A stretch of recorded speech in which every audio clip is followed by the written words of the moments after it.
Bonjour à tous. Est-ce que vous m'entendez? Oui, madame. Bonjour. Bonjour. Écoutez, bienvenue ce deuxième semestre puisque nous entamons à partir d'aujourd'hui les cours du deuxième semestre. Alors, je suis quand même assez contente d'avoir à peu près, disons, une trentaine d'étudiants. Je m'attendais pas, mais bon, puisque vous avez fait l'examen hier.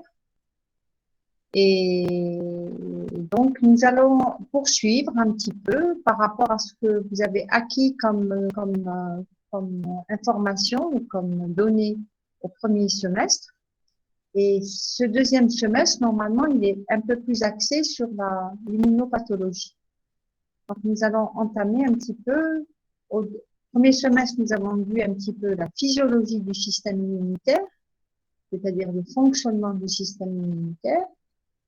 Et ce deuxième semestre, nous allons voir un petit peu justement tout ce qui ne va pas, si je peux dire, dans le système immunitaire, les anomalies, ou les déficiences, ou les perturbations, ou les altérations, tous ces événements-là. Donc, on va essayer de voir ensemble quelques exemples, parce qu'on ne pourra pas tout aborder, bien sûr. Et donc, nous allons avoir chaque lundi, normalement, un cours. Donc, il y a des vagues. Je pense que ça, c'est un petit peu le système du premier semestre qui va comment dire, on va repasser par ce même système. Malheureusement, on aurait bien aimé faire le cours en présentiel pour vous connaître un peu mieux parce que franchement, je suis un petit peu frustrée par le fait que je ne vous connais pas du tout et je vous découvre un peu le jour des examens alors que je ne vous connais pas et c'est dommage. Alors, en principe, ce deuxième semestre, si vous m'entendez tous, donc nous allons faire cours et TD ensemble. Donc, j'assurerai les TD et le cours en même temps. Donc, il n'y aura pas d'assistante, donc en principe, tout sera fait par moi.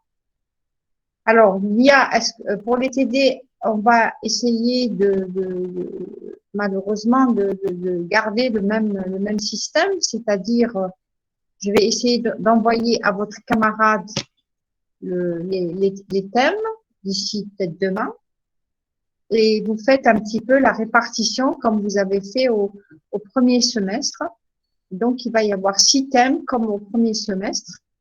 Et donc, la répartition, je vous laisse libre choix de la faire. Je pense il vaut mieux garder les mêmes sous-groupes. Si vous êtes bien entendu pendant le premier semestre, il est préférable de garder les mêmes sous-groupes.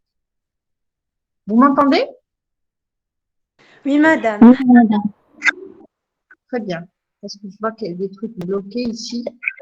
Donc, ce premier cours, donc, je ne vais pas trop vous embêter. Maintenant, s'il y a des questions maintenant précises, on laisse un petit peu le débat. Je vais faire.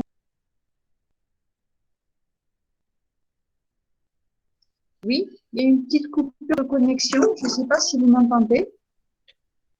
Oui, madame. Madame. Oui, oui. Est-ce qu'il y a des questions? Si quelqu'un veut poser une question, il allume son micro. Oui. Madame, est-ce qu'il y a un interro dans le TD? Quel TD? Le TD de ce deuxième semestre? Oui, les TD, les exposés. On est obligé de faire une interrogation, mademoiselle. Ça, c'est pas une question à poser. Le système implique comme ça. Le système LMD implique un système continu. Donc, vous avez les TD, donc la partie orale, si je peux dire. Bon, bien sûr, on est à distance. Normalement, vous deviez présenter une présentation orale, l'écrit, c'est-à-dire les diaporamas que vous m'envoyez, et une petite interrogation pour voir si vous êtes intéressé au thème que je vous envoie. J'envoie pas les thèmes pour une personne, mais je l'envoie pour tout le monde. Les 6 thèmes, en principe, sont lus par tout le monde. Et d'ailleurs, je vous laisse un petit peu une possibilité de choix parce que je pose 2 questions sur 6. Ou plutôt, vous prenez deux questions sur 6. Vous ne répondez pas aux 6 questions, vous répondez à 2 questions au choix. Donc, je pense qu'il y a quand même une marge pour vous permettre de connaître au moins 2 articles. Le vôtre d'abord, celui que vous présentez, qui j'espère que vous allez répondre, pour lequel vous allez répondre correctement. Et puis un autre que j'espère vous avez suivi. Parce que tout ce que je vous donne est en relation directe avec le cours. Il n'y a pas de séparation entre le cours et le TD. Donc, c'est la même chose. Donc, maintenant, si ça va être en présentiel ou pas, l'interrogation se fera, je ne sais pas, mais peut-être que je resterai dans le même sens que l'examen est fait en 1 heure. D'ailleurs, j'ai posé un questionnaire d'1 heure. Hein, j'ai pas posé des questions d'1 heure et demie. Hein. Et l'interrogation d'une demi-heure, parce que vous avez 2 questions seulement pour lesquelles vous deviez répondre. J'ai répondu, là? Est-ce qu'il y a d'autres questions? Non? Est-ce que vous m'entendez? Oui, madame. Donc, s'il n'y a pas de questions, je vais faire une petite introduction concernant le... Alors, je vais faire le partage. Vous me dites si ça marche ou pas. Est-ce que ça marche comme ça? Non. Non? Pas encore, madame. Vous ne voyez rien. Non, Ok. madame, il n'y a pas de diapo. Je vais refaire.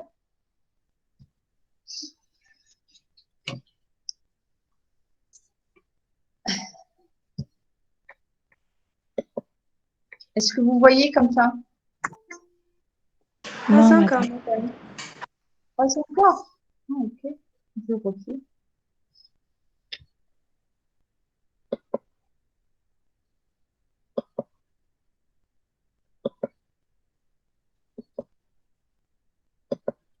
Est-ce que vous voyez comme ça?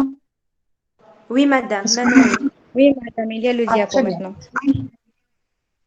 Très bien. Alors, j'ai essayé de vous mettre un petit peu le programme que nous allons peut-être, enfin, j'espère le réaliser. Donc, il portera sur, bon, l'hypersensibilité, on l'a déjà vu, donc au premier semestre, les états d'hypersensibilité. Donc, c'est un aspect que je n'aborderai plus. Donc, on aura suffisamment de chapitres à aborder ensemble pour pouvoir un petit peu donner quelques exemples de pathologies. Alors, d'abord, donc, comme je vous l'ai dit tout à l'heure, on va essayer de commencer un petit rappel concernant la physiologie et l'organisation du système immunitaire.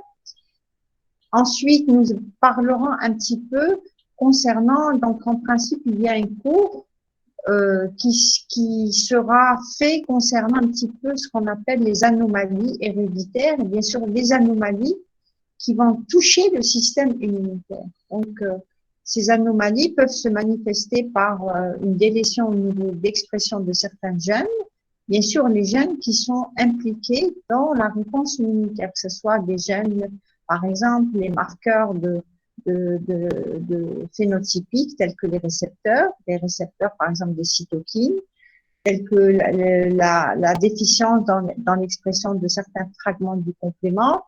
Il y a différents types donc on ne va pas aborder bien sûr toutes les anomalies, mais on donnera quelques exemples en donnant les bases moléculaires, c'est-à-dire en quoi consistent réellement ces déficits et en relation avec la réponse immunitaire. Donc ça fera partie d'un chapitre. Donc peut-être comment dire, l'ordre ne sera pas tellement respecté, mais en principe on abordera ces différentes pathologies. En second lieu, donc on parlera un petit peu de ce qu'on appelle les pathologies inflammatoires. Et c'est là où nous allons parler un petit peu d'inflammasome. C'est un terme que j'ai à peine cité au premier semestre et je vous avais dit que nous en parlerons un petit peu mieux concernant l'inflammasome parce qu'il y a une relation directe avec les TLR et l'inflammasome. Et donc, c'est une nouvelle, si vous voulez, c'est les dernières connaissances ou les derniers travaux qui ont apporté plus d'informations concernant un petit peu ce qui se passe au niveau de l'interaction lorsqu'il y a stimulation des récepteurs de lignée et ce qui se passe au niveau cytoplasmique. Et on parlera un petit peu de l'activation d'un système enzymatique qu'on appelle les caspases inflammatoires, parce qu'il y a 2 types de caspases. Il y a les caspases inflammatoires et les caspases apoptotiques.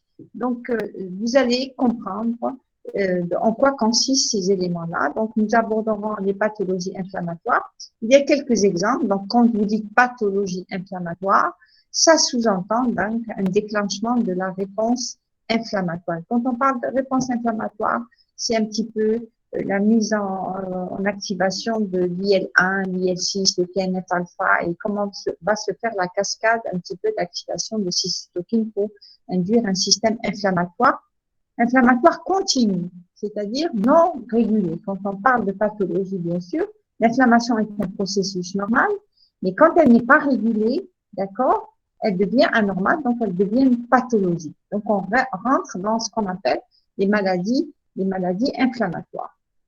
On parlera aussi de ce qu'on appelle l'immunité anti-infectieuse. L'anti-infectieuse, on vit cela maintenant, puisque nous vivons la Covid, et la Covid est induite par le virus qu'on appelle SARS-CoV-2. SARS-CoV-2, c'est un virus. Et tout ce qui touche les virus, le monde viral, le monde bactérien, le monde parasitaire est classé dans ce qu'on appelle, il est responsable de ce qu'on appelle les maladies infectieuses. D'accord?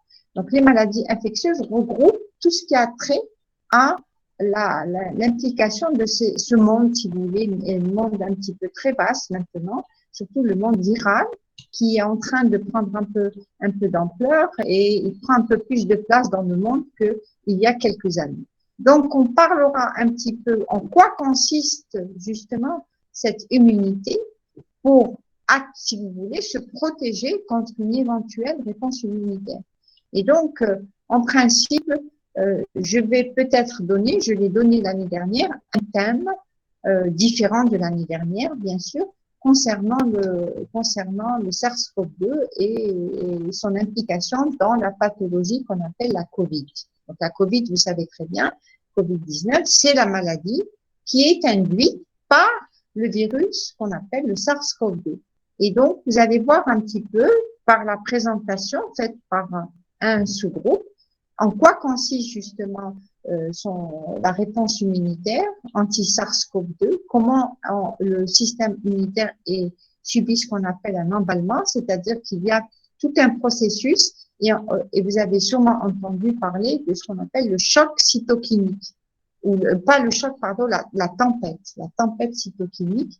Cette tempête, ça veut dire que vous allez avoir une augmentation importante de la production des cytokines et notamment des cytokines pro-inflammatoires, telles que l'IL6. Donc, on parle beaucoup de cette cytokine dans le cas du SARS-CoV-2. Donc, il y aura un exemple concernant, donc un thème plutôt, concernant ce type puisqu'il induit une maladie maintenant. Il est classé comme un virus responsable d'une maladie qu'on a. Il y a d'autres virus, que vous avez le VIH qui est responsable du sida, vous avez d'autres virus de l'hépatite, donc vous avez tout un système de monde viral qui est responsable de pathologies quand même qui sont assez graves, si je peux dire.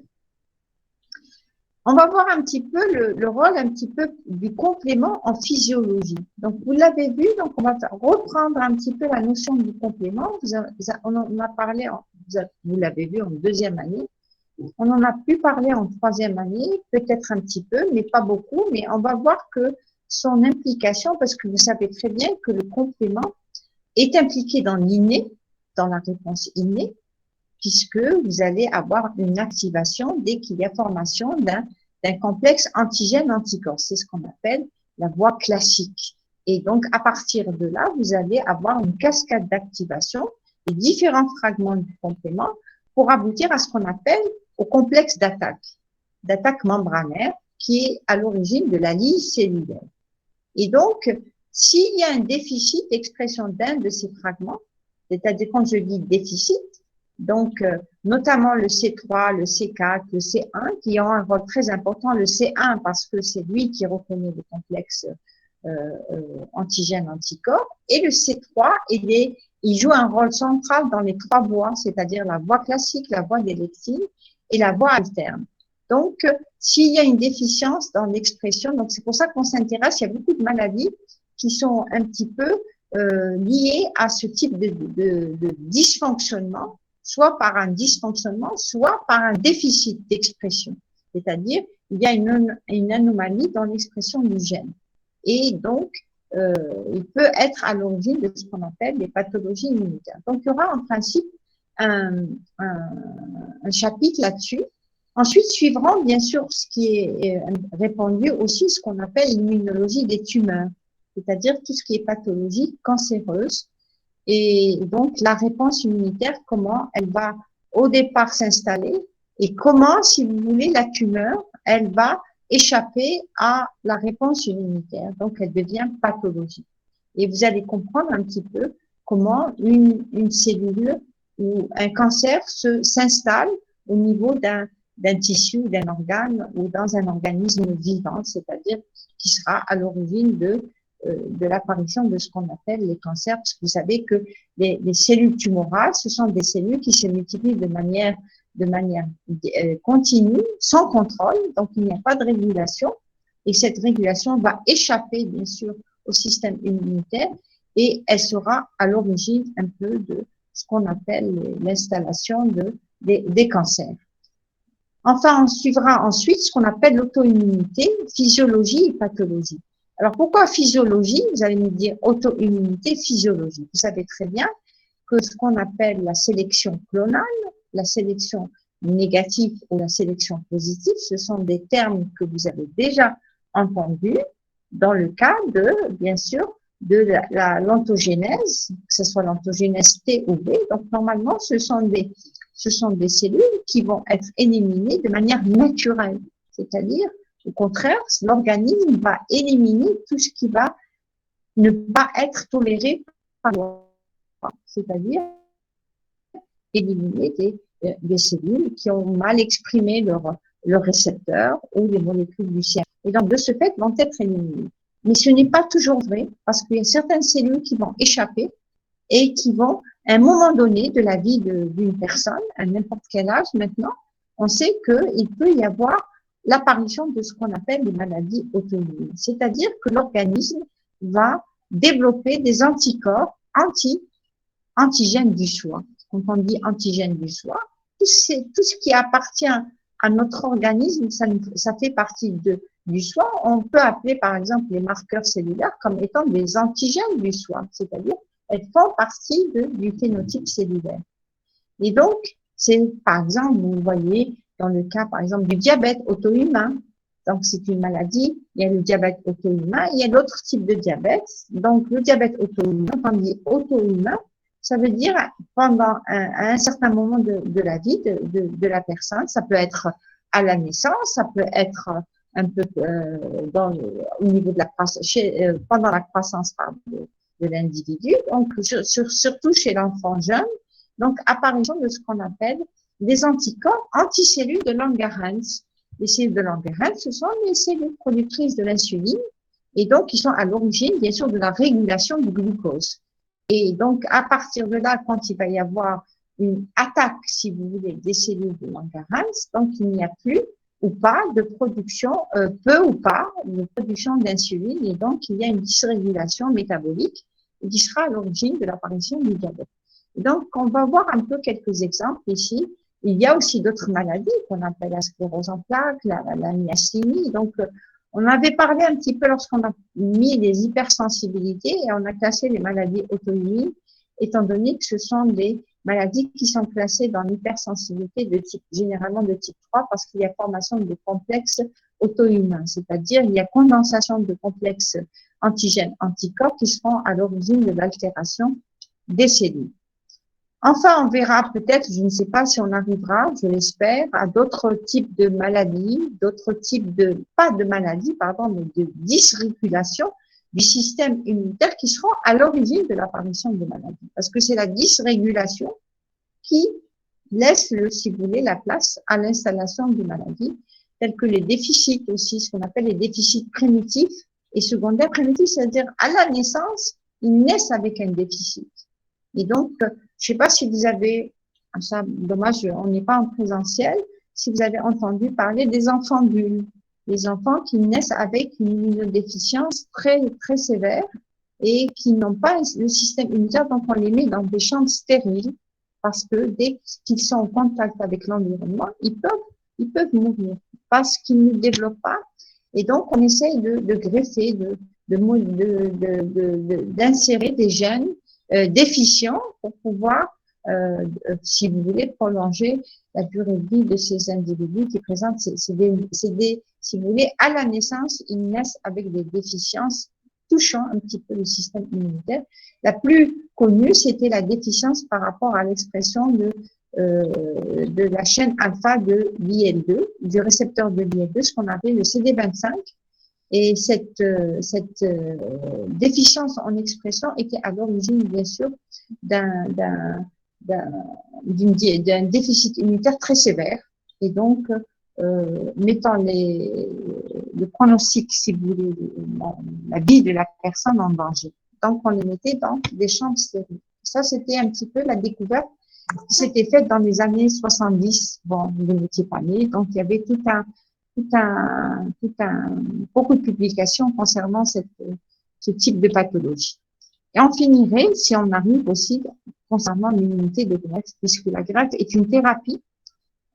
Elle est considérée comme étant une thérapie parce qu'on rapporte quelque chose à un organisme et donc l'organisme va développer un système immunitaire pour pouvoir garder le greffon, c'est-à-dire pour qu'il n'y ait pas ce rejet de greffe qui peut être aigu, c'est-à-dire dans les minutes qui suivent la greffe, ou il peut être chronique dans le temps.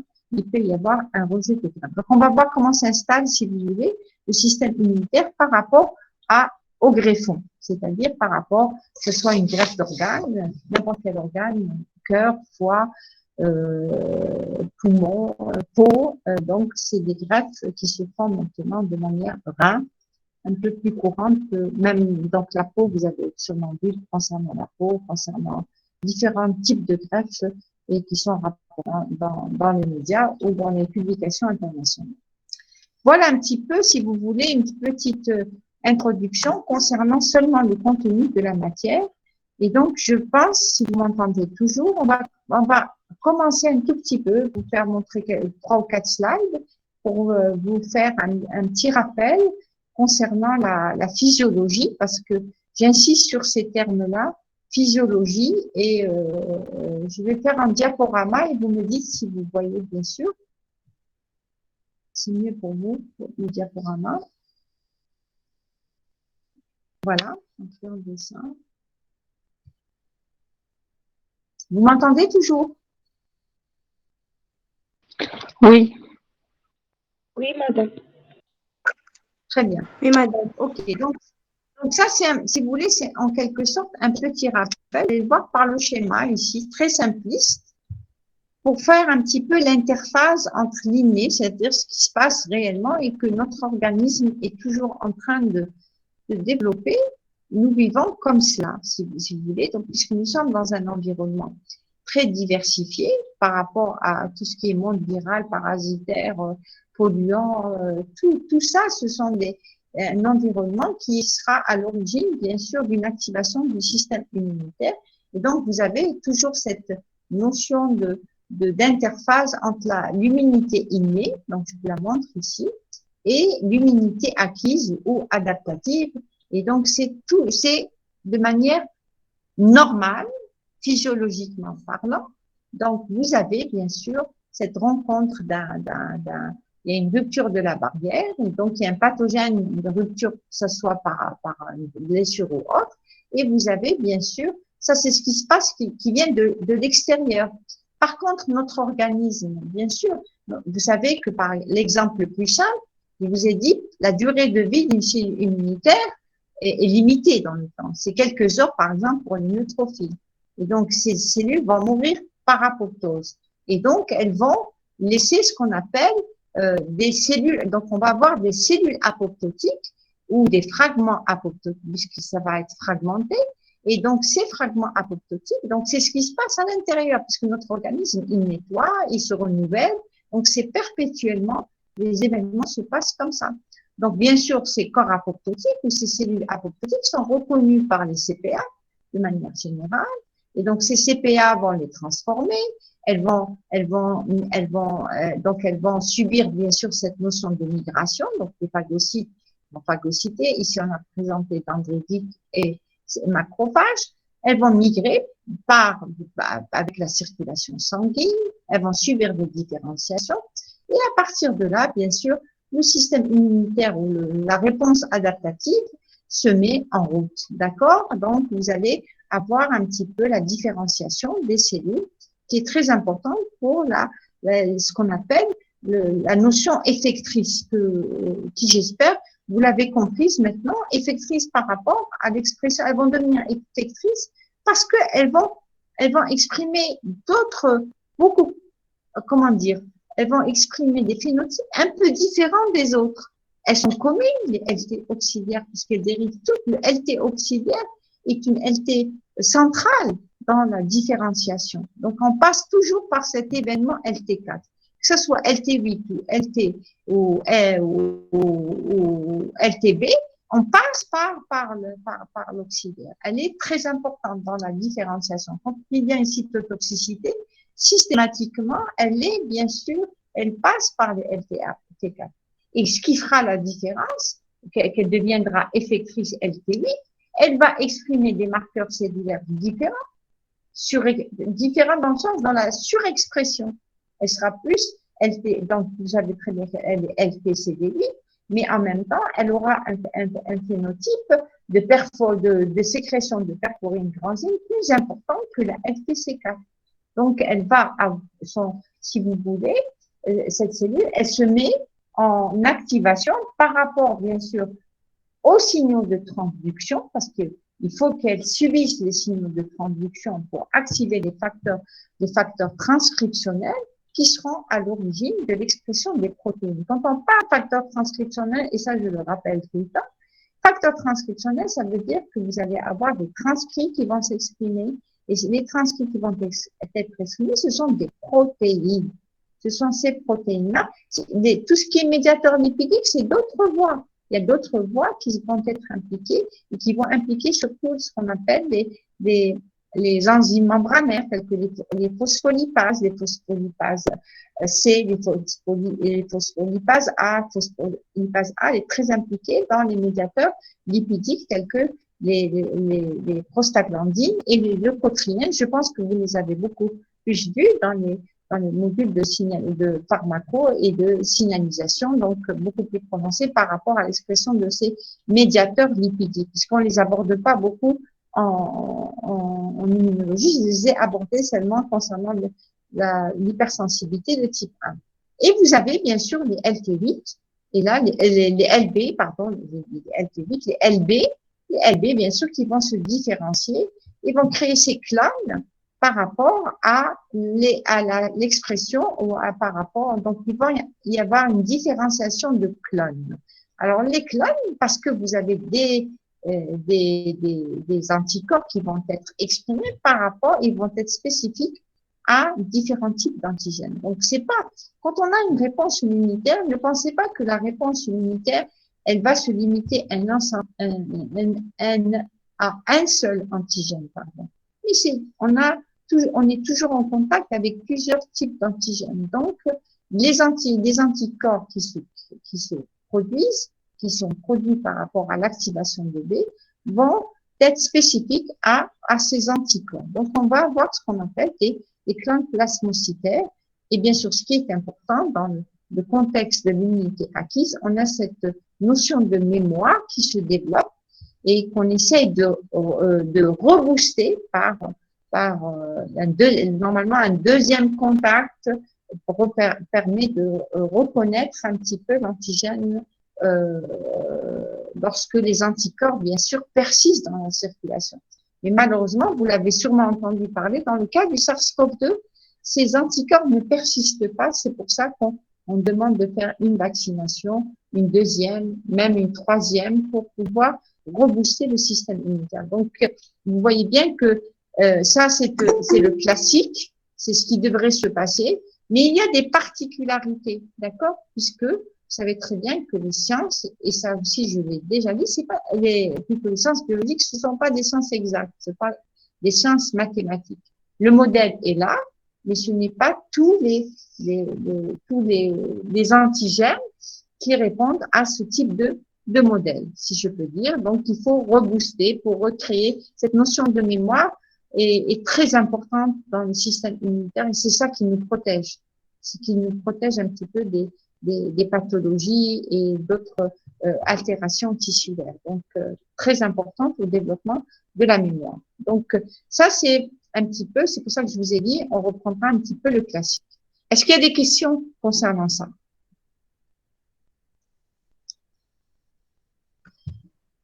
Alors, si on rentre au détail, et ça, on reprendra un petit peu cette notion de cellules de l'immunité et cellules, c'est très important. Je rappelle les cellules de l'immunité parce qu'on va faire les maladies inflammatoires et donc ou les pathologies inflammatoires. Et là, l'immunité innée est très importante dans le processus de l'inflammation. C'est elle qui est à l'origine de l'inflammation, qu'elle soit aiguë ou bon, maintenant quand elle devient chronique, c'est autre chose. Donc on vous a un petit peu remis dans le contexte de l'implication de ce qu'on appelle les cellules de l'immunité. Donc vous avez essentiellement, on parle beaucoup du macrophage et de la cellule dendritique, mais il y a aussi le neutrophile et les mastocytes qui sont très impliqués dans cette immunité innée. Donc on s'intéresse énormément maintenant à ces deux autres populations qui sont les neutrophiles et les mastocytes. Et donc, elles sont impliquées dans l'inné. Et par rapport à quoi? Donc, vous savez très bien que c'est justement par rapport à ces TLR, mais j'espère que vous savez que les TLR ne sont pas que sur les cellules de l'inné, elles sont sur les cellules du système adaptatif. Donc, vous avez aussi cette expression. Mais donc, comme elles sont dans l'interface, c'est-à-dire, elles sont les premières cellules à être, puisqu'elles ont la fonction de présenter l'antigène et donc elles ont un rôle, si vous voulez, au départ, avant les autres cellules, c'est-à-dire notamment les cellules du système adaptatif. Donc, on l'avait présenté par les TLR qui reconnaissent des motifs. Les TLR, elles font partie d'un type de récepteur, de PRR, parce que ce ne sont pas les seuls PRR, parce que il y a ce qu'on appelle ça je rappelle, on reverra encore un petit peu, il y a les récepteurs au niveau membranaire, il y a les récepteurs endosomaux, c'est-à-dire dans le cytoplasme, d'accord? Et donc, qui constituent ce qu'on appelle un petit peu cette classe de PRR qui reconnaissent des motifs antigéniques et généralement, ce sont des motifs présents sur les bactéries, les virus, d'accord, ARN, ADN, LPS, PTGN. Donc, tout ça, ce sont des motifs qui sont reconnus par ces PRR, notamment, là, on vous a présenté. Et donc, vous allez avoir, bien sûr, les transductions du signal, activation, notamment des facteurs transcriptionnels. On parle beaucoup du NF-κB.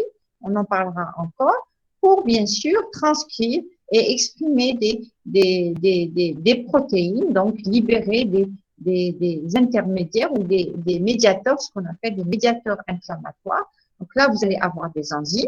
Les enzymes, ce sont des protéines. Donc, vous allez avoir des enzymes. On a ici des prostaglandines, donc parce qu'il va y avoir une activation au niveau d'une enzyme qu'on appelle la cyclooxygénase, donc qui sera à l'origine de l'expression des prostaglandines. Vous allez aussi avoir libération du NO, puisqu'il va y avoir une activation enzymatique qui implique ce qu'on appelle l'immunosynthèse. Et donc, vous allez avoir ces médiateurs-là qui vont créer ce système inflammatoire. En plus de cela, vous allez avoir, puisque la cellule se met en activité, donc vous voyez deux activités. L'activité transcriptionnelle, ici impliquant les récepteurs, et là, vous allez avoir autres événements qui peuvent impliquer aussi des récepteurs, d'accord, et qui pourraient bien sûr faciliter la phagocytose et liser bien sûr le pathogène de manière générale pour la présentation et rentrer dans la phase adaptative. Vous avez aussi, ici, on a présenté le récepteur du complément qui est très important puisque les cellules en général expriment des récepteurs, notamment les récepteurs C3A, C5A, puisque ce sont ces récepteurs-là ces molécules du complément qui sont impliquées dans le comment on appelle ça, dans le phénomène de chimiotactisme. Et donc, c'est ce chimiotatique que les cellules, elles migrent, elles reconnaissent quelque chose, elles vont migrer, elles vont, en principe, la réponse adaptative, elle se passe dans les organes secondaires, dans les ganglions lymphatiques ou dans la rate. Et donc, c'est là où siège la réponse immunitaire proprement dite. Donc, il y a quand même une migration, une mobilité des cellules.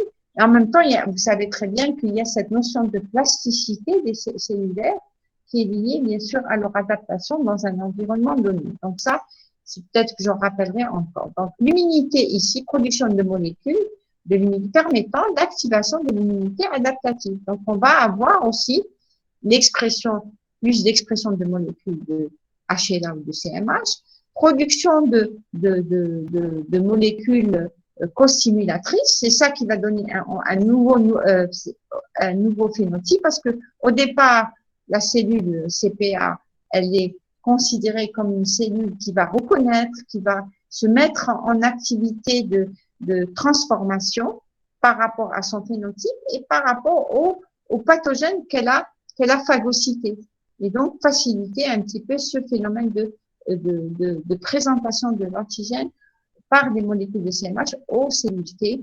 Et donc, c'est là où l'adaptatif se mettra en route. Donc, vous voyez bien que ça, c'est un schéma vous montrant un petit peu, on est dans l'inné, et l'inné se met en route. On n'est pas encore on est ici, si vous voulez, si je montre cet événement-là, ou ces événements-là, on est dans la interphase adaptative. D'accord? Donc, en principe, ce que je suis en train de dire maintenant, ce sont seulement des rappels qui vous permettront un petit peu de vous replonger encore dans la notion de physiologie immunitaire. Est-ce qu'il y a des questions?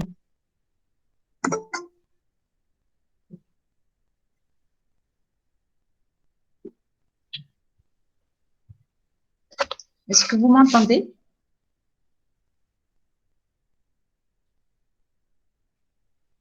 Madame, Vous m'entendez? Oui?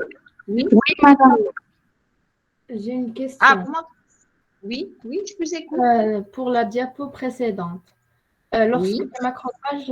Lorsque les macrophages éliminent les corps apoptotiques, pourquoi ils doivent activer les LT, vu qu'ils peuvent éliminer le corps apoptotique seul avec les cellules voisinantes? Les cellules apoptotiques, elles vont créer ce qu'on appelle des corps apoptotiques. Comme vous savez très bien, quand une cellule, elle est en apoptose, elle perd son noyau, donc elle perd son intégrité, donc elle est fragmentée. Et donc, les phagocytes, elles vont phagocyter, bien sûr, ces corps. Et ensuite, bien sûr, il va y avoir, quand on parle de phagocytose, il va y avoir transformation par le phagosome et par le système lysosome phagosome. Donc, vous allez avoir cette digestion, cette hydrolyse enzymatique qui va se mettre en route, et systématiquement, il va y avoir une présentation, bien sûr, de peptides. Donc, si vous voulez, dès qu'il y a comment on appelle, c'est un endroit qui n'est plus l'environnement normal, si je peux dire, entre parenthèses. On a des déchets cellulaires. Ces déchets doivent être nettoyés. D'accord? Elles sont nettoyées par ces cellules. Et ces cellules, bien sûr, quand elles sont en activité, elles vont présenter, elles vont libérer, elles se mettent en activité. C'est ça l'activité, si vous voulez, d'une cellule comme une CPA de manière générale, et qui a la possibilité de phagocyter. Donc, elle va, et c'est en quelque sorte, parce qu'elle a des récepteurs, ce qu'on appelle les récepteurs scavengers. Scavenger, ça veut dire nettoyant. C'est un terme anglais et qui est gardé dans les livres en immunologie. Hein. Donc, c'est des récepteurs qui permettent un petit peu, parce que ça reste quand même, les corps apoptotiques peuvent créer ce qu'on appelle un danger dans l'environnement. C'est-à-dire, c'est des déchets qui doivent être éliminés. Et ils sont reconnus par les CPA. Et la CPA, elle se met en activité. C'est ça un petit peu son rôle. Elle va transformer, et c'est un événement qui est, comment dire, si je veux dire, normal, au contraire, puisque la cellule, elle se met, quand une cellule est en activité, c'est sa physiologie normale, hein. elle n'est pas en condition pathologique ou autre. Non, elle se met en activité. Son activité, c'est nettoyer, c'est remettre l'environnement comme il était. C'est-à-dire, ces cellules sont en perpétuelle activité. Si la cellule n'est pas en activité, je vous ai dit qu'elle meurt rapidement. Elle est très vite éliminée. Donc, l'activité lui donne une durée de vie plus longue. Et cette activité par l'élimination des corps apoptotiques est une activité normale, puisque nous renouvelons toujours un petit peu notre stock, en quelque sorte, cellulaire, par rapport au système immunitaire, bien sûr. Hein. Donc, il y a un renouvellement, et ce renouvellement nécessite, ça veut dire mort, vivant, vie, etc. C'est une perpétuelle activité physiologique. C'est comment dire, c'est une activité, je pourrais traiter en parenthèse comme étant une activité normale de la cellule. Il faut qu'elle élimine les corps apoptotiques. Il faut qu'elle élimine tout ce qui est environnement parce que la cellule doit vivre. Vous m'avez comprise? D'accord, merci madame. En tous les cas, ça veut dire que l'élimination des corps apoptotiques nécessite la coopération des cellules de l'immunité adaptative. Donc, les cellules voisinantes et les macrophages ne suffisent pas à l'élimination de ces corps. Non, elles suffisent, si, puisqu'elles phagocytent, mais elles suffisent pas, enfin, elles sont pas, il faut qu'il y ait cette, comment dire, coopération cellulaire. On passe de lignée à l'adaptatif systématiquement. Il y a pas, quand je dis interface, l'interface, c'est le temps laissé à la transformation de l'antigène, que ce soit un corps apoptotique ou autre, qui soit transformé en peptide et présenté par les molécules de CMH. Voilà, c'est ça un petit peu l'interface. C'est l'interface parce que c'est un temps quand même. Un temps nécessaire laissé à la cellule. Elle se met en activité. Et cette activité, il lui faut un certain temps. Parce que vous voyez bien qu'il y a une digestion enzymatique, ensuite libérer des peptides. Ces peptides vont être comment dire, neutralisés, si je peux dire, à l'intérieur du cytosol par les molécules du HLA, et ensuite présenté. Donc, ensuite, on met, si vous voulez, l'adaptatif se met en route. C'est continu. C'est un système d'activité cellulaire et puis est un système continu. D'ailleurs, voilà, quand on vous met un petit peu ce schéma, moi, je trouve qu'il est intéressant dans le sens que vous avez la situation physiologique, regardez, et la situation pathologique. Alors, vous avez une agression. Enfin, une agression, quand on dit une agression, ça peut être une blessure. Une agression, c'est une introduction d'un antigène. D'accord? Vous avez l'immunité innée qui se met en place. C'est ce qu'on vient de présenter comme interface, si vous voulez, impliquant les cellules de l'inné et impliquant de manière générale les PRR. C'est ça qui est très important dans l'induction de la réponse immunitaire. Il y a une inflammation qui s'installe. L'inflammation veut dire que la cellule, parce que quand vous entendez inflammation, vous avez l'impression, c'est vrai qu'on voit une rougeur, on voit des situations un petit peu, mais il y a quand vous avez une blessure, vous avez une ouverture. L'ouverture, il faut qu'elle se reconstitue, c'est-à-dire il faut qu'il y ait rétablissement des choses. Et cela va impliquer un processus. Ce processus implique les cellules de l'inné, telles que les macrophages, les cellules dendritiques. Il ne faut pas oublier les neutrophiles parce que elles sont très impliquées dans l'inné. Elles sont importantes, je vous l'ai dit, elles constituent le gros paquet, si je peux dire, des cellules de l'immunité. Et donc, elles vont être impliquées de ce qu'on appelle l'inflammation aiguë. Cette inflammation, lorsqu'elle s'installe, c'est-à-dire l'inflammation, c'est la libération des cytokines pro-inflammatoires, d'accord, de l'inné. Vous avez vu l'IL-1, l'IL-6, le TNF, elles sont de l'inné. Et vous allez voir comment elles sont sécrétées, d'accord? Une fois libérées, elles vont activer d'autres cellules qui expriment les récepteurs spécifiques de l'IL-6, l'IL-1, le TNF-alpha. D'accord? Le TNF-alpha, il est pris dans l'apoptose, il est pris dans l'inflammation, et l'inflammation s'installe. Entre-temps, il y a l'interphase, puisque les cellules là, et ces cellules de Ligné, elles vont transformer cet antigène pour le présenter. Dès qu'il y a présentation de l'antigène, on est dans l'adaptative. C'est-à-dire, dès que vous avez le processus de présentation, ça y est, on rentre dans l'adaptatif. OK? Et donc, c'est pour ça qu'on vous met, regardez, on vous met inflammation aiguë, c'est le processus qui s'établit au moment de l'agression, donc impliquant les cellules de Ligné. Entre-temps, il y a cette interface mettant en activité les LT, les LTCD, qui devront devenir les LTCD4, d'accord? Et ce LTCD4 va jouer un rôle pivot pour la suite des événements. Donc, si il y a une suractivation, donc là, il y a donc, si vous voulez, là, on a inflammation aiguë, c'est quelque chose qui est passager.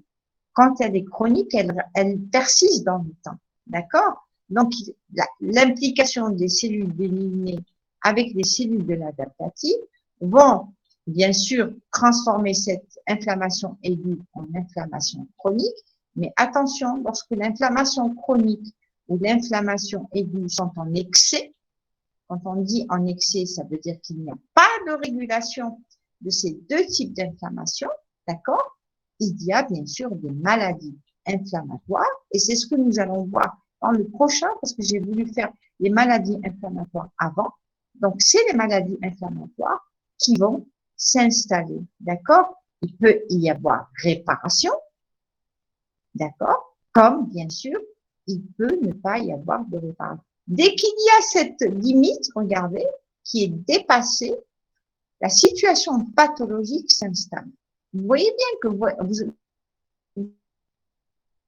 inflammation, mais vous êtes dans un fonctionnement normal. Lorsque tout événement est en excès, d'accord, et en plus, lorsqu'on a une agression, donc c'est un terrain favorable pour l'introduction d'un agent infectieux, notamment les bactéries, les microbes, si je peux dire. Donc, vous savez très bien que les microbes, lorsqu'elles trouvent un terrain favorable, elles vont se multiplier et bien sûr augmenter cette notion de maladie inflammatoire que nous allons voir. Donc, vous voyez que ça, c'est pour que vous compreniez que la notion d'inflammation, donc inflammation aiguë ou inflammation chronique, ce sont des événements qui se produisent normalement. Mais s'il y a un excès dans la sécrétion, bien sûr, tout excès peut devenir pathologique. Parce que le problème, ce qui va se poser ici, c'est qu'il n'y a pas de régulation. Parce que là, le rôle des cellules régulatrices va être très important dans,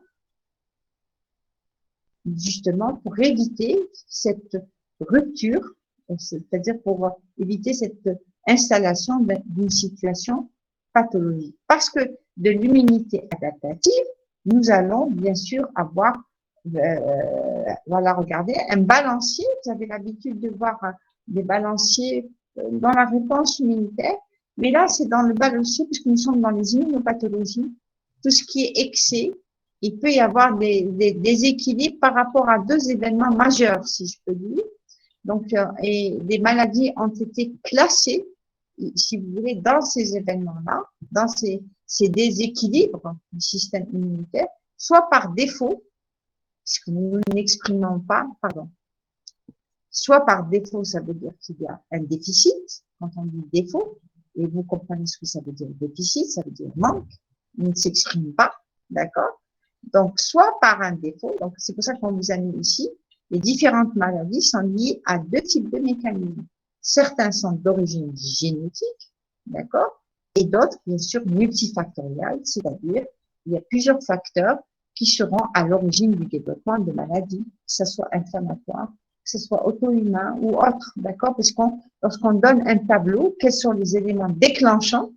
Il y a plusieurs événements qui sont liés, le tabac, l'environnement, le stress, le métabolisme. Il y a beaucoup d'événements qui seront à l'origine, à un moment donné, c'est-à-dire qu'on ne connaît pas, on ne sait pas à quel moment précis, cette pathologie va s'installer, puisque vous savez, pour le diabète, il s'installe à la naissance, il s'installe à 1 année, 6 mois, 18 ans, 40 ans, 60 ans. Donc, ce sont des ruptures qui se produisent et qui seront à l'origine de l'apparition des pathologies. Donc, dans l'excès ici, l'excès, on a beaucoup, comment dire, mis en avant les maladies, ce qu'on appelle auto-inflammatoires. Donc, ce sont des maladies, donc vous allez voir quelques exemples de maladies, et qui sont des maladies qui se manifestent quand il y a une inflammation excessive, donc surproduction de certaines cytokines à l'origine de l'inflammation, notamment ce qu'on appelle les cytokines pro-inflammatoires. Et donc, vous allez avoir des inflammations. On dit le terme, ça, il faut que vous le reteniez dans votre vocabulaire, récurrentes. Récurrentes, ça veut dire qu'elles apparaissent tout le temps. Tout le temps. Quand on dit c'est récurrent, ça veut dire elles partent, elles reviennent. Elles partent, elles reviennent. Donc, on peut avoir des moments de fièvre, des moments de non-fièvre, si je peux dire. Et donc, ce sont ce qu'on appelle des fièvres récurrentes. Et la fièvre, elle s'établit par rapport à l'activation du système nerveux central. Et donc, là, on a retrouvé certains types de maladies auto-inflammatoires, telles que, par exemple, elles sont liées à une modification, à une mutation de certains. Ici, on vous a présenté ces deux protéines, NOD2 et CARD15. On va les voir un petit peu dans l'inflammation, parce qu'on parlera de l'inflammasome, et là, elles sont impliquées dans la constitution de l'inflammasome. Donc, on va parler un petit peu. Donc, on vous a classé quelques types de maladies qui sont liées à un excès d'expression. C'est-à-dire que ce n'est plus contrôlé dans l'excès. Là, on peut avoir dans l'excès ou dans le défaut, c'est-à-dire dans le manque. Là, c'est un excès. Dans les cas de certaines maladies auto-immunes aussi, des allergies. Et donc, on peut avoir un excès d'expression non régulé par rapport au système immunitaire. Les défauts, bon, les défauts, c'est soit c'est à la naissance, quand on dit congénitaux, donc il peut y avoir des déficits immunitaires. Il y a les exemples ici, ce qu'on appelle les agammaglobulinémies, c'est-à-dire un défaut d'expression dans tout ce qui appartient un petit peu à la fraction gamma-globulinique, c'est-à-dire il y a les immunoglobulines, il y a la CRP, ce qu'on appelle la CRP, c'est la protéine inflammatoire. Donc, c'est un groupe de protéines qui font partie de cette fraction-là. Et donc, chacun peut avoir un défaut d'expression un petit peu, ou les fragments du complément. On peut avoir un défaut aussi. Donc, il y a différents types ici de syndromes ou de maladies qui sont liées, bien sûr, à des déficits qui vont avoir une action directe sur un petit peu le fonctionnement du système immunitaire. Donc, on a présenté quelques exemples ici. Il y a des déficiences acquises, telles que le sida, puisque le sida, c'est un système qui va être plutôt le virus va s'attaquer au système immunitaire qui sera à l'origine de ce qu'on appelle l'immunosuppression de la réponse immunitaire. Il y a d'autres anomalies qui sont liées, ce qu'on appelle à un défaut d'apoptose, à un défaut de l'expression des T régulatrices. Et ça, c'est des pathologies qui sont assez graves parce que il n'y a plus de régulation et ça touche un petit peu notamment le facteur transcriptionnel qui est le FOXP3 qui est très impliqué dans l'expression des LT régulatrices. Bon, ça reste un schéma qui est très intéressant dans le sens que lorsqu'il peut y avoir un déséquilibre par rapport à ce qu'on vient de voir ici, d'accord? Donc, ce schéma, vous allez avoir les deux types de mécanismes qui peuvent se produire et pour lesquels maintenant les scientifiques sont d'accord, mais ils essayent de placer les pathologies par rapport, il faut d'abord savoir s'il s'agit d'un déficit ou s'il s'agit d'un excès. Ça, c'est très important pour pouvoir classer une pathologie. Des fois, c'est pas facile de classer les pathologies parce qu'on n'arrive pas à connaître un petit peu les anomalies facilement par rapport au système immunitaire. Donc, en principe de ce système immunitaire et qui va être à l'origine l'induction de la réponse immunitaire adaptative. Vous avez des populations effectrices qui sont très importantes dans la protection ou dans la réponse immunitaire adaptative. Et donc là, j'ai essayé de vous présenter différemment les événements en parlant des classes des cellules qui vont être à l'origine de la réponse adaptative, puisque là, je vous ai introduit par l'inné, et maintenant, nous sommes un peu dans l'adaptative. Ça, en principe, vous le connaissez, les régulatrices naturelles, les régulatrices induites, vous avez par rapport au phénotype qu'elles vont exprimer, par rapport à la sécrétion des cytokines, puisque la cytokine majoritaire, si je peux dire, c'est l'IL-10 qui est considéré comme une cytokine régulatrice, d'accord?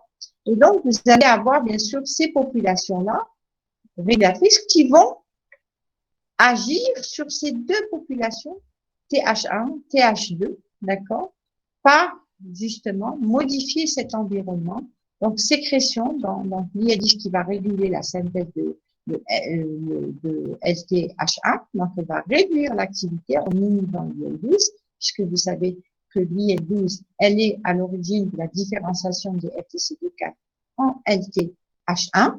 Et sinon, pour les TH2, donc là, vous allez avoir l'inhibition, donc c'est la sécrétion de, donc l'IL-10 va réguler, pardon, j'ai repris la même chose ici, je vais modifier, j'ai fait la même erreur, j'ai reproduit ici la même chose.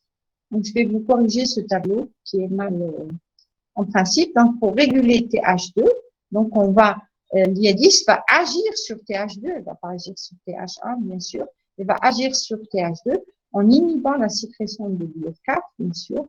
Et donc, c'est ce balancier-là est exprimé par les molécules présentatrices d'antigènes, notamment les C2, c'est-à-dire les cellules dendritiques et les macrophages. D'où le rôle important de cette différenciation dans le maintien de l'homéostasie, c'est-à-dire le retour vers l'homéostasie. Donc, vous allez avoir une activation et, en quelque sorte, pour revenir à l'homéostasie, et l'homéostasie est de manière continue rétablie à chaque fois qu'il y a une agression. Donc, c'est un système continu et notre vie est ainsi faite lorsque notre système physiologique immunitaire, bien sûr, fonctionne normalement. Est-ce que vous avez des questions?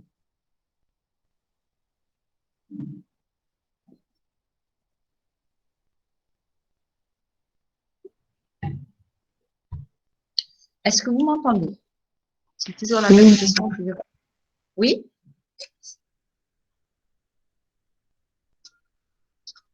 Voilà, un petit peu. Je reprends un petit peu la reconstitution du système immunitaire, tout ce qui implique comme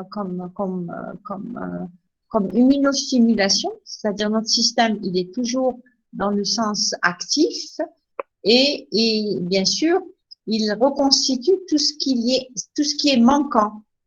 Et donc, pour reconstituer, comment doit-il faire? Il doit restimuler, bien sûr, la moelle osseuse.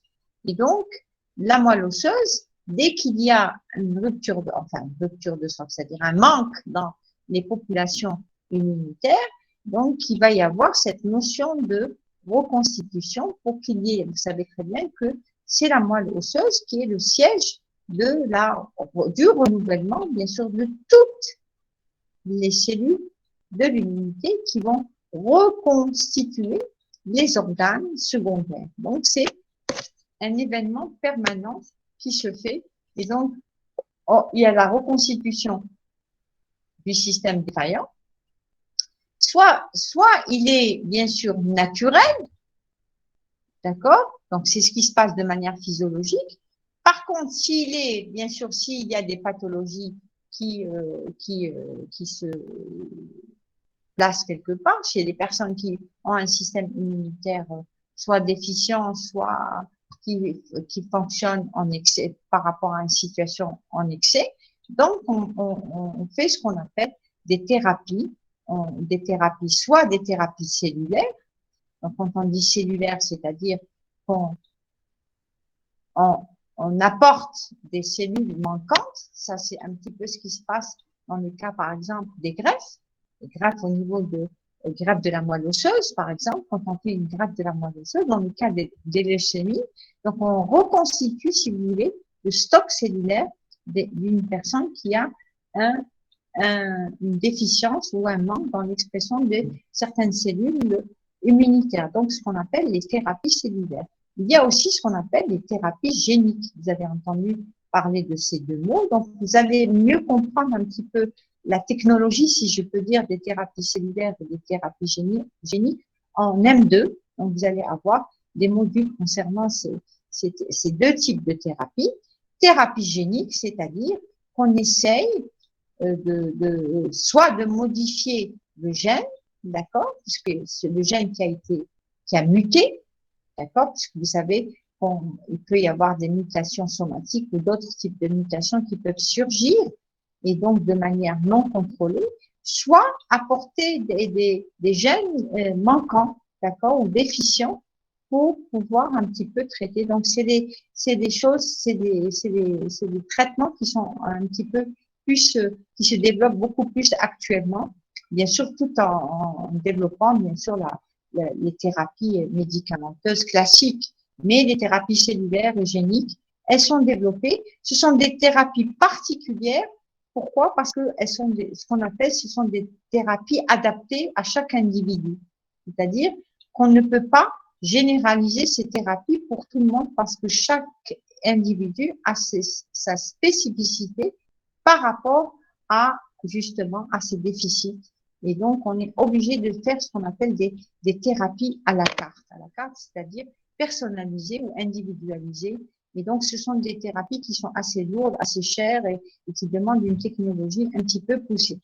Il peut y avoir aussi, donc, un petit peu pour l'immunostimulation, pour des personnes qui ont fait des vaccins, vous savez très bien, pour immunostimuler notre système immunitaire, pour pouvoir justement développer nos cellules immunitaires, notamment nos cellules T et B, à d'éventuelles infections, notamment les infections virales et bactériennes. Donc, c'est ce qu'on subit tous lorsque déjà chez l'enfant ou à la naissance, chez le bébé, dès qu'il naît, il y a tout un système ou un protocole vaccinal qui est établi pour pouvoir booster le système immunitaire, créer des cellules mémoire pour d'éventuelles contaminations qui pourraient être dangereuses pour l'individu. Donc ça, c'est ce qu'on appelle des immunostimulations qu'on peut faire et qui sont soit spécifiques d'un antigène ou non spécifiques. C'est ce qu'on appelle un petit peu on est normalement stimulé tout le temps. On est toujours en contact avec l'environnement et donc nous sommes en contact avec les champignons, avec des bactéries, donc avec on peut aussi traiter avec les cytokines, les vitamines, avec des produits chimiques. C'est un petit peu des simulations pour rebooster un petit peu le système immunitaire, mais elles sont pas spécifiques à un antigène, elles sont généralisées par rapport à un contexte physiologique.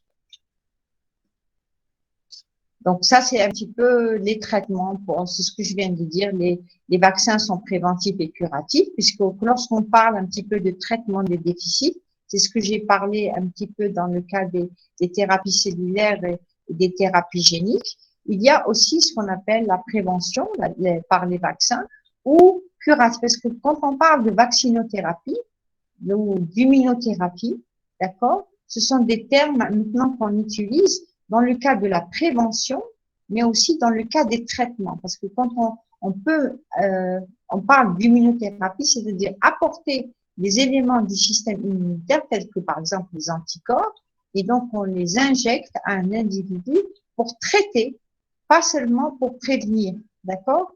Donc on traite par exemple, on utilise des anticorps anti-IL-2, par exemple, dans les traitements de certains types de leucémie, par exemple ce qu'on appelle des leucémies prolifératives, et donc on essaye de traiter avec des cytokines pour induire une prolifération des LT, puisque vous savez que l'IL-2 est une cytokine qui est considérée comme une cytokine de croissance. Ça, ce sont des stratégies thérapeutiques qui sont utilisées par rapport aux nouvelles connaissances acquises par rapport, bien sûr, aux interactions cellulaires, moléculaires. Et quand on connaît, bien sûr, tous ces événements-là, on peut, bien sûr, les utiliser, ces molécules, telles que les cytokines, dans les traitements de la réponse immunitaire ou dans les traitements, par exemple, anti-infectieux, antitumorales. Beaucoup d'événements, beaucoup de pathologies sont traitées, par exemple, par des cytokines. On utilise le TNF aussi, un anticorps anti-TNF. Dans certains types de cancers, on utilise des anticorps, des anti-IL6 aussi dans certaines défenses anti-infectieuses. On essaie par exemple, actuellement, de voir si on peut traiter, bon, ce n'est pas utilisé à l'échelle clinique, mais si on peut traiter avec notamment l'anti-IL6. D'accord? Donc, pour réduire un petit peu le processus inflammatoire, puisque j'ai parlé au départ ce qu'on appelle la tempête cytokinique. Alors, l'immunosuppression aussi est un événement important lorsqu'on a une inflammation en excès. D'accord? Donc, on réduit un petit peu pour revenir à la notion de tolérance. Ça, c'est un événement très important. C'est-à-dire, en quelque sorte, il y a une différence entre tolérance et homéostasie. D'accord? On peut tolérer, par exemple, un organisme peut tolérer certains types d'antigènes, c'est-à-dire il y a des antigènes externes ou internes qui sont dans un organisme et qui sont acceptés par le soi. D'accord? Il n'y a pas un déclenchement d'une réponse immunitaire. D'ailleurs, on n'arrive pas à comprendre certains événements par rapport à cette notion d'induction de tolérance par rapport à des antigènes. D'accord? Et des individus qui ne manifestent pas de réponse immunitaire par un antigène, et d'autres, elles induisent une réponse immunitaire par rapport au même antigène. C'est-à-dire, si vous prenez deux individus, vous leur injectez une même solution, c'est-à-dire d'antigène, et vous allez voir probablement que ces deux individus ne vont pas réagir de la même façon. Un individu va tolérer et l'autre va développer tout un mécanisme de stimulation. Donc ça, ce sont un petit peu des situations qui sont très difficiles à expliquer pour apporter un plus. C'est pour ça que traiter un individu, certains répondent bien à des traitements, d'autres moins bien, puisque physiologiquement, le système immunitaire ne répond pas de la même manière. Donc, on peut induire une notion de tolérance, une notion d'immunosuppression, une notion de immunosuppression, c'est-à-dire revenir un petit peu à la physiologie de l'activation, en apportant un plus à des événements, en réduisant un petit peu soit la présentation, soit la co-stimulation, soit l'inhibition. Donc, la co-stimulation, c'est les B7, la présentation, c'est un petit peu tout ce qui est reconnaissance par le TCR, les molécules d'adhérence, toutes ces stratégies-là sont utilisées pour pouvoir réduire un petit peu un mécanisme non contrôlé. Donc, on utilise par exemple actuellement des traitements anti-inhibition cellulaire pour pouvoir booster le système immunitaire.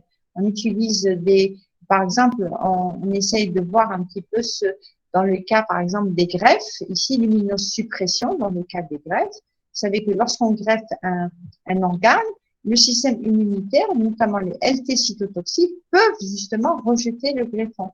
Et donc, pour réduire justement cette activité LT cytotoxique, on utilise ce qu'on appelle des immunosuppresseurs. Et c'est pour ça que les personnes qui sont greffées, elles sont traitées à vie avec ce qu'on appelle les immunosuppresseurs pour réduire justement le rejet de greffe et le rejet du greffon. Donc, l'immunosuppression, donc ça, c'est dans le cas, bien sûr, d'une réponse spécifique immunitaire. Dans le cas d'une réponse non spécifique, c'est-à-dire pour réduire toute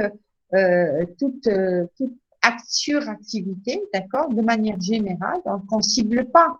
Quand on dit spécifique, c'est qu'on va cibler un récepteur. On va cibler une molécule précise. On utilise des anticorps anti-CD4. anti-CD3, cytokine précise. Donc, on cible de manière spécifique. Par contre, il peut y avoir une immunosuppression du système immunitaire de manière non spécifique. Et ça, c'est un petit peu dans le cas, par exemple, de l'irradiation. Vous savez que lorsque il y a une irradiation, il y a une destruction du système immunitaire et donc de manière générale. Donc, on n'est pas spécifique par rapport à un type de cellule. Donc, on réduit, et sauf un petit peu les macrophages qui sont un peu plus résistantes, mais en général, toutes les cellules du système lymphoïde peuvent être détruites par l'irradiation en fonction, bien sûr, des types d'irradiation. La tumectomie, c'est un petit peu l'ablation du thymus. Il y a des personnes qui sont soumises à une ablation de thymus pour éviter justement qu'il y ait des réponses non contrôlées. Donc, vous savez que le thymus, normalement, avec l'âge adulte, il s'hypotrophie, c'est-à-dire qu'il y a une réduction de son activité et donc il y a une réduction un petit peu de son implication dans le système immunitaire. Donc, des immunosuppresseurs, les corticoïdes, les antiprolifératifs. Là, j'essaie de vous faire un petit peu des données générales. Hein. Ce n'est pas des choses, c'est pour vous sensibiliser, pour vous mettre un petit peu dans la notion de vous apporter, pardon, des connaissances, des stratégies qui sont utilisées actuellement pour traiter de manière générale des pathologies qui sont liées un petit peu au système immunitaire. Soit elles sont, on utilise ce qu'on appelle les immunostimulants, c'est-à-dire lorsqu'il s'agit d'une réponse immunitaire déficiente, soit on utilise des immunodépresseurs lorsqu'il y a un risque justement d'une réaction vis-à-vis des cellules du foie, et donc on utilise ce qu'on appelle les immunosuppresseurs. Donc il y a deux stratégies en quelque sorte, soit des immunosuppresseurs, là même dans les immunosuppresseurs, il y a les immunosuppresseurs spécifiques, il y a les immunosuppresseurs non spécifiques. Donc ça c'est un petit peu on parle plus de stratégie qu'autre chose. Ça, vous voyez que l'immunosuppression, elle est utilisée dans le sens de la prévention du rejet de greffe, de certaines maladies auto-immunes, parce que on peut avoir aussi des réactions par rapport à une destruction cellulaire, et donc on réduit un petit peu cette destruction cellulaire par justement l'utilisation de certains types de traitements dans les cas des allergies, de l'inflammation, et dans le cas bien sûr de reconditionnement cellulaire, c'est-à-dire reconstitution du système cellulaire, c'est-à-dire éviter, c'est-à-dire certains, je ne sais pas si vous avez entendu parler, lorsqu'on fait des greffes de moelle, les personnes sont ce qu'on appelle en aplasie. En aplasie, ça veut dire qu'il n'y a plus les cellules de l'immunité, et on reconstitue, c'est-à-dire qu'on leur renouvelle un nouveau système cellulaire en quelque sorte, de nouvelles cellules, puisque la moelle osseuse, c'est le siège de l'hématopoïèse, et à partir de là, la cellule souche va se développer. Et donc, reconstitution par rapport à une nouvelle moelle, si je peux dire, moelle osseuse, qui sera donnée en quelque sorte. C'est une greffe, donc elle va être donnée pour traiter certains types de pathologies, que ce soit dans les cancers ou dans les immunodéficiences. Les éléments clés, bien sûr, ça vous les connaissez, de la réponse immunitaire. Là, je fais un petit rappel seulement, hein, les éléments clés dans la prévention. Tout cela, vous les connaissez. Je les ai repris pour vous remettre un peu dans le bain, pour vous dire quels sont les récepteurs impliqués, quelles sont les molécules membranaires, les signaux d'activation. Vous voyez ici les molécules d'adhérence, les cytokines et leurs récepteurs. Tous ces éléments, ce sont des éléments clés dans la réponse immunitaire et dans ce qu'on appelle l'immuno-intervention.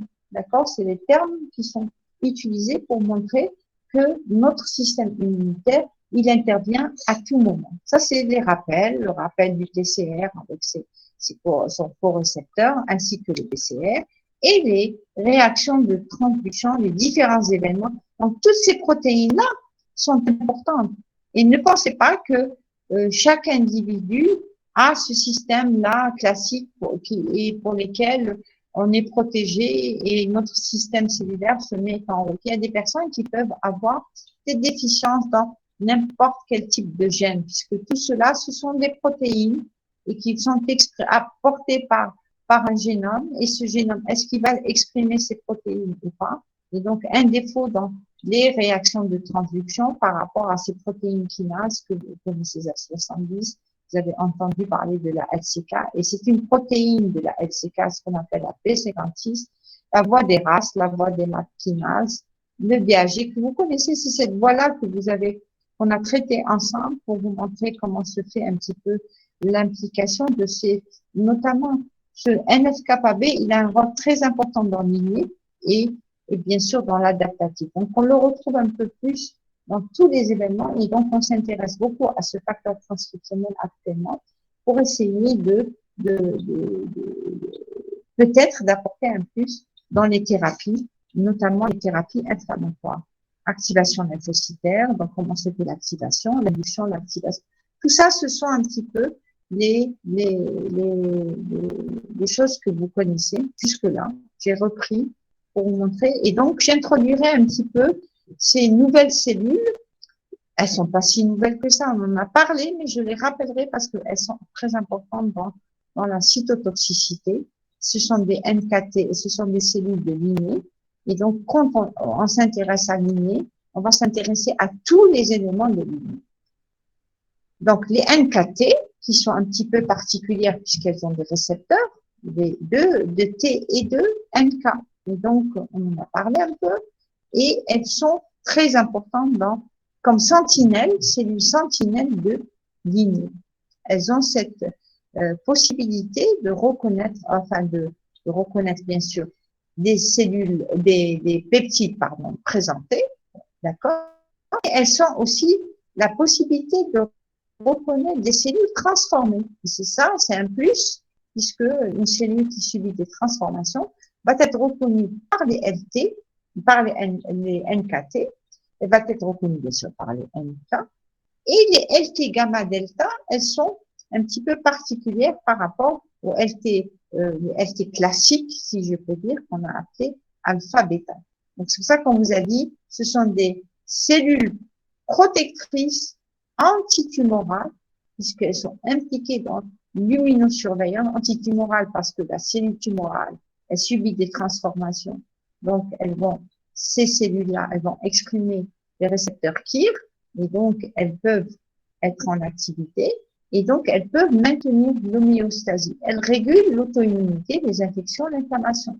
Donc, c'est pour ça que j'insiste sur le fait que c'est des nouvelles cellules. C'est vrai qu'elles sont venues après. On les a mis en évidence, le récepteur, leur implication dans l'activité cytotoxique. Elles sont cytotoxiques dans tous les cas, elles sont cytotoxiques. Toutes les deux, elles sont cytotoxiques. Et donc, si elles sont cytotoxiques, donc, elles libèrent des perforines granzymes et des granulosines. C'est aussi des protéases qui vont être à l'origine un petit peu de l'induction de l'activité cytotoxique. Et bien sûr, le contact, l'expression des récepteurs de mort cellulaire, notamment phase ligand, TNF récepteurs, et ce qu'on appelle l'induction des récepteurs activateurs et inhibiteurs, d'accord? Et ces récepteurs activateurs inhibiteurs vont être aussi à l'origine de ce phénomène de cytotoxicité. Donc, pour aujourd'hui, je vais m'arrêter à ça. Donc, on a fait à peu près 1h30. Donc, je pense que pour un premier cours, c'est déjà pas mal. Si vous avez des questions à me poser, donc je suis prête à répondre. Sinon, on va s'arrêter à ça.